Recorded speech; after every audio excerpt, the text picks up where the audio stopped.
नमस्ते, स्वागत है आप सबका योर होम्योपैथ यूट्यूब चैनल पर। मेरा नाम डॉक्टर अंजलि सिंह है। मैं एक बोर्ड सर्टिफाइड होम्योपैथ हूँ। इस चैनल के माध्यम से मैं आपको प्रोवाइड करूँगी disease, symptoms, treatment, current information about medical sciences, options available for treatment. चलिए शुरुआत करते हैं। आज का हमारा टॉपिक है ट्यूबरक्लोसिस। ऐसा एस्टिमेट लगाया गया है कि हर साल 2 करोड़ से भी ज़्यादा लोग इन्फेक्ट होते हैं माइकोबैक्टीरियम ट्यूबरक्लोसिस से, जिसे आम भाषा में हम टीबी कहते हैं। माइकोबैक्टीरियम ट्यूबरक्लोसिस पैथोजन का नाम है। 90 to 95% लोगों को पता भी नहीं होता है कि वो टीबी से इन्फेक्टेड हुए हैं। इसी के साथ साथ आइए थोड़ा प्रकाश डालते हैं माइकोबैक्टीरियम दिखता किस प्रकार में है। वो एक cylinder shape, rod shaped organism होता है।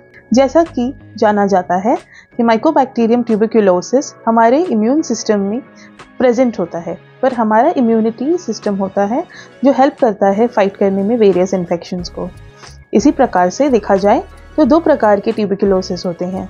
एक होता है लेटेंट फेज, दूसरा होता है एक्टिव फेज में। चलिए आगे बढ़ते हैं। अगर कोई व्यक्ति या मरीज जिनकी इम्यून सिस्टम डेबिलिटेटेड अर्थात कमज़ोर प्रतिकारक शक्ति होती है, जैसे कि कुछ बीमारियां होती हैं, जैसे मान लीजिए कैंसर, एड्स, HIV, इनमें जो संक्रमण होता है टीबी का वो ज़्यादा होता है और बहुत सीवियर तरीके से इसका पैथोजेनेसिस मल्टीप्लाई भी होता है। माइकोबैक्टीरियम ट्यूबरक्लोसिस एरोबिक बैक्टीरिया यानी कि ऑक्सीजन या एयर में सर्वाइव करने वाला ऑर्गेनिज्म होता है, जिसकी वजह से इसका स्प्रेड जो होता है लंग्स में ज़्यादा हो जाता है।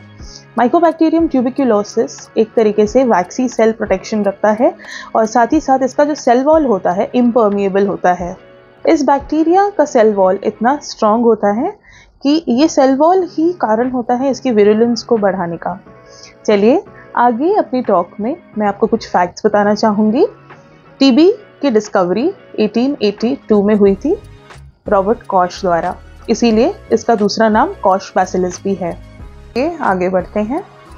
ट्यूबरक्लोसिस इस दुनिया का सबसे तेज़ी से फैलने वाला बीमारी है। इसका जो बैक्टीरिया है इसका प्रेवलेंस बहुत ज़्यादा तेज़ी से फैलता है रेस्पिरेटरी ट्रैक्ट्स और लंग्स में। कोविड-19 के आने से पहले ये सबसे पहले पायदान पे हुआ करता था, अब ये दूसरे पायदान पे है। लार्जेस्ट डेथ रेट्स टीबी से होते हैं। संक्रमण किस प्रकार से फैलता है इस बारे में जानते हैं। टीबी का संक्रमण फैलता है अगर किसी पेशेंट या व्यक्ति के एक्टिव टीबी होने पर उसके थ्रोट इन्फेक्शन या एक्टिव स्पूटम अगर आपके कांटेक्ट में आता है, या अगर वो व्यक्ति आपके आसपास है और कफ करते हैं और उनके ड्रॉपलेट्स आपके ऊपर गिर जाते हैं किसी कारणवश, तो हो सकता है टीबी का संक्रमण हो। स्पूटम का अर्थ होता है बलगम, जो हमारे नाक या मुंह से निकलता है। वीडियो में आगे बढ़ने से पहले आइए पहले कुछ हिस्ट्री जान लेते हैं ट्यूबरक्लोसिस के बारे में कि कहाँ फाइंड आउट किया गया था। 9000 साल पहले आर्कियोलॉजिकल सर्वे हुआ था इजराइल की सिटीज़ में, जहाँ पे सबसे पहला इन्फेक्टेड मरीज और उसका एक बच्चा इसमें डेड बॉडी के फॉर्म में मिले थे और इसके अंदर ट्रेसेस पाए गए थे ट्यूबरक्लोसिस से। उनकी डेथ का कारण उस टाइम पे पता नहीं चला था, बट बाद में जब ट्रेसेस निकले ट्यूबरक्लोसिस के तब पता चला कि ट्यूबरक्लोसिस से उनकी डेथ हो गई है।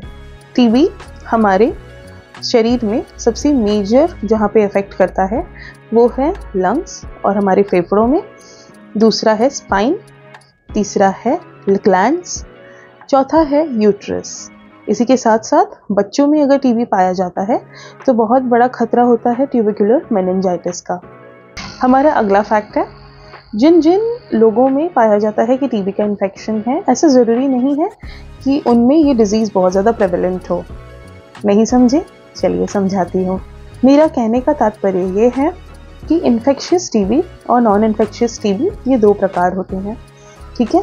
इन्फेक्शियस टीबी को ही एक्टिव फेज ऑफ टीबी कहा जाता है, जिसमें कि सिम्टम्स को समझ लेते हैं क्या क्या होते हैं। सबसे पहला सिम्टम होता है अगर खांसी है या कफ हो रहा है 3 हफ्तों से ज़्यादा। दूसरा मुख्य कारण होता है स्प्यूटम यानी कि बलगम में रक्त की कुछ बूंदें यानी कि ब्लड के कुछ ट्रेसेस मिलना। इसी के साथ साथ इसी को रस्टी स्प्यूटम भी कहा जाता है मेडिकल की भाषा में।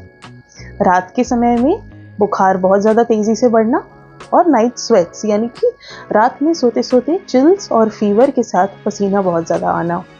इसी के साथ एक जनरल फीलिंग ऑफ अनवेल जिसे हम मलेज कहते हैं। इसमें एक सबसे मुख्य सिम्टम होता है तेज़ी से वज़न घटना, जिसे हम कहते हैं बहुत ही ज़्यादा प्रोस्ट्रेटेड बॉडी या बहुत ही ज़्यादा वीक बॉडी। कि कुछ टाइम पहले मैंने मेंशन किया कि सभी लोग इन्फेक्टेड नहीं होते, जिसका मतलब है नॉन इन्फेक्शियस टीबी से।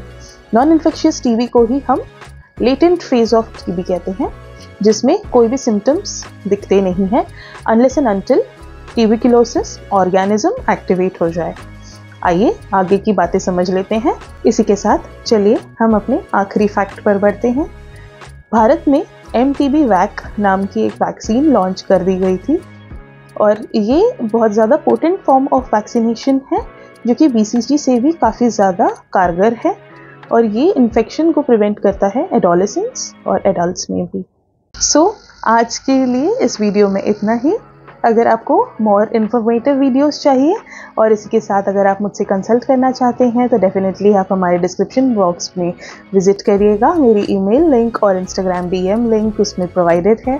इसी के साथ इस वीडियो का पार्ट 2 भी जल्द ही आएगा। आशा करती हूँ तब तक आप अपना बहुत अच्छा ध्यान रखेंगे। Do like, share, comment and subscribe to my YouTube channel and इसे आप स्प्रेड कर सकते हैं आप आपके व्हाट्सएप ग्रुप पर अपने फैमिली फ्रेंड्स के साथ। अगर आप में से कोई मुझसे कंसल्ट करना चाहते हैं डेफिनेटली हमें कनेक्ट करिएगा। Till then take very good care of your health.